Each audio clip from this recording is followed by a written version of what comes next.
Pemerintah Kabupaten Purwakarta Tengah bersiap menetapkan status tanggap darurat atas bencana pergerakan tanah yang terjadi di Kampung Cigintung dan Sukamulya, Desa Pasir Munjul, Kecamatan Sukatani. Dalam rapat koordinasi yang digelar di Aula Janaka pada Senin tanggal 16 Juni tahun 2025 pagi, dihadiri langsung dari pihak BPBD Jawa Barat, Pusat Vulkanologi dan Mitigasi Bencana hingga PT Jasa Marga. Sekretaris Daerah Purwakarta, Norman Nugraha, menyebutkan ada dua isu utama menjadi fokus pembahasan, yakni penetapan status darurat serta kedekatan lokasi longsor dengan objek vital nasional, Tol Cipularang.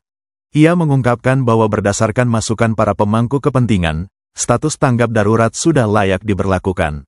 Diketahui, pergerakan tanah yang terjadi di kawasan Pasir Munjul ini dinilai cukup mengkhawatirkan karena berlokasi tak jauh dari Tol Cipularang, salah satu jalur tol utama di Jawa Barat. Pihak Jasa Marga Regional Office 3 pun turut mengambil langkah cepat dalam memantau kondisi di sekitar jalur tol tersebut.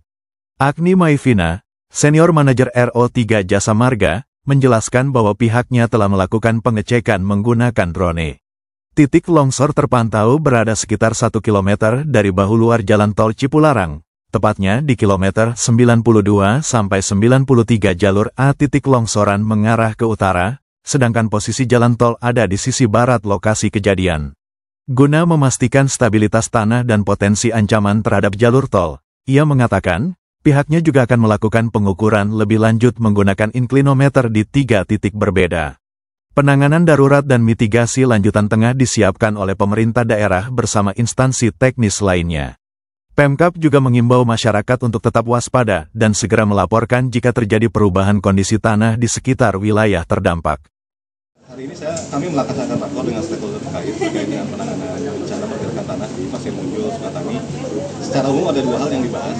Yang pertama kaitan dengan penetapan tanggap darurat, status tanggap darurat. Yang kedua terkait dengan kondisi bencana pergerakan tanah ini yang relatif berdekatan dengan objek vital, namanya Tol Cipularang.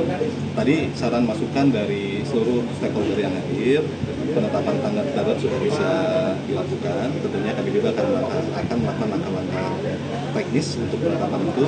Dan dalam waktu dekat kita sudah bisa menerbitkan surat keputusan terkait dengan penetapan tanggap darurat.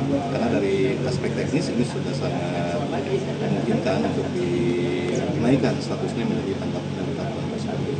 Nanti kaitan dengan kondisi hari ini terkait dengan objek vital, nanti ini kebetulan dari Jasa Marga ini hadir bisa langsung ke Pak, jadi sebetulnya tim kami dari Jasa Marga yang diwakili oleh teman-teman JMPM sudah melakukan pengecekan menggunakan video drone ya Pak, setelah kita cek di lokasi bahwa kondisinya untuk titik longsornya itu berada kurang lebih 1 km dari sisi bahu luar jalan tol Cipularang, kurang lebih di kilometer 92 sampai 93 jalur A, dan untuk arah longsorannya itu ke arah utara, jadi tidak mengarah ke badan jalan kami Pak. Namun supaya lebih akurat lagi, kami dari Jasa Marga juga akan melakukan pengukuran pengecekan menggunakan inklinometer. Insya Allah dilakukan hari ini dan dilakukan 3 titik pengecekan awal. Oke, untuk sementara dipastikan akses jalan tidak terganggu.